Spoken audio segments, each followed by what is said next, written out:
15 ಹಾಕೋಣ. ತಮಾಷೆ ಮಾಡೋದಕ್ಕೂ ಒಂದು ಇತಿ ಮಿತಿಯನ್ನು. 15 ಲೀಟರ್ ಅಲ್ಲ, ನಾನು ಮಿಸ್ ಆಗಿದ್ದು 15 ಅಂತ ನಾನೇನೋ ಮಾತಾಡ್ತಿದ್ದೆ. 250 250 ಯಾಕಣ್ಣ ಫುಲ್ ಸೀರಿಯಸ್ ಅಲ್ಲಿ ಇದೆಯಾ? Congratulation brother. ಇಷ್ಟು ದಿವಸ ನಮ್ಮ ಜಮೀರ್ ಅಹಮದ್ ಬೇರೆಯವ್ರಿಗೆ ಕಂಗ್ರ್ಯಾಚುಲೇಷನ್ ಹೇಳ್ತಿದ್ರು, ಇವತ್ತು ನಾವು ಅವ್ರಿಗೆ ಹೇಳ್ತಿದ್ವಿ ಕಂಗ್ರ್ಯಾಚುಲೇಷನ್ ಬ್ರದರ್ ಅಂತ.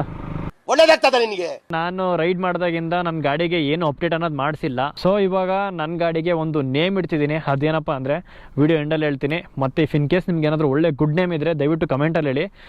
ಇವತ್ತು ಗಾಡಿಗೆ ಏನು ಅಪ್ಡೇಟ್ ಮಾಡ್ತೀನಿ ಅಂತ ಹೇಳೋಕ್ಕಿಂತ ಮುಂಚೆ ಒಂದು ಇಂಪಾರ್ಟೆಂಟ್ ಮ್ಯಾಟರ್ ಏನು ಅಂದರೆ ಗೈಸ್, ನನಗೆ ರೀಸೆಂಟಾಗಿ ಒಂದು ಟೆಕ್ಸ್ಟ್ ಬಂದಿತ್ತು ಇನ್ಸ್ಟಾಗ್ರಾಮಲ್ಲಿ. ಅವ್ರ ಹೆಸರು ಬಂದುಬಿಟ್ಟು ರೋಹಿತ್ ಅಂತ.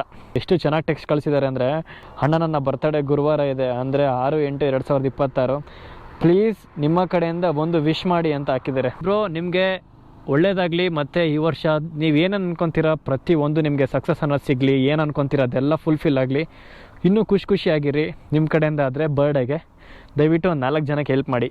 ಸೊ ಅವ್ರಿಗೆ ವಿಶ್ ಮಾಡಾಯಿತು. ಇವತ್ತು ನನ್ನ ಗಾಡಿಗೆ ಹೊಸ ನೇಮ್ ಇಡ್ತಿದ್ದೀನಿ.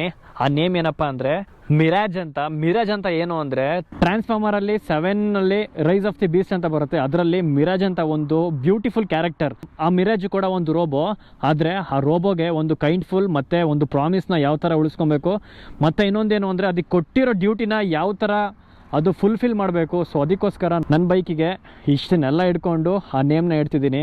ಯಾಕಂದರೆ ನಾನು ಅಯೋಧ್ಯೆಗೆ ಹೋಗ್ಬೇಕಾದ್ರೆ ಒಂದು ಕಡೆ ಪ್ರಾಬ್ಲಮ್ ಆಗಿರ್ಬೋದು, ಮತ್ತು ಟೈರ್ ಪಂಚರ್ ಆಗಿರ್ಬೋದು, ಒಂದು ಕೂಡ ಸಿಂಗಲ್ ಪ್ರಾಬ್ಲಮ್ ಕೊಡಲಿಲ್ಲ ನನ್ನ ಬೈಕು. ಸೊ ಅದಕ್ಕೋಸ್ಕರ ನಾನು ಮಿರಾಜ್ ಅಂತ ನೇಮ್ ಇಡ್ತಿದ್ದೀನಿ. ಕರ್ನಾಟಕದಿಂದ ನೇಪಾಲ್ಗೆ. ಸೊ ಒಂದು ಯಾವುದ್ಯಾವುದು ಮೇನ್ ಪ್ಲೇಸಸ್ ಬರುತ್ತೆ ಮತ್ತು ಯಾವ್ಯಾವ ಸ್ಟೇಟಸ್ನ ನಾನು ಕ್ರಾಸ್ ಮಾಡಿದ್ದೀನಿ ಅದನ್ನೆಲ್ಲ ತೊಗೊಂಡು ಒಂದು ಗ್ರಾಫಿಕ್ ಡಿಸೈನ್ ಮಾಡಿಸಿ ಈ ಟ್ಯಾಂಕ್ ಮೇಲೆ ಇನ್ಸ್ಟಾಲ್ ಮಾಡಿಸ್ಬೇಕು ಅಂದ್ಕೊಂಡಿದ್ದೀನಿ. ಇಫ್ ಇನ್ ಕೇಸ್ ನಿಮಗೆ ಯಾರಾದರೂ ಬೆಸ್ಟ್ ಗ್ರಾಫಿಕ್ ಡಿಸೈನರ್ ಅಥವಾ ನಿಮ್ಮದೇನಾದರೂ ಗ್ರಾಫಿಕ್ ಶಾಪ್ ಇದ್ದರೆ ದಯವಿಟ್ಟು ನನಗೆ ರೆಫರ್ ಮಾಡಿ.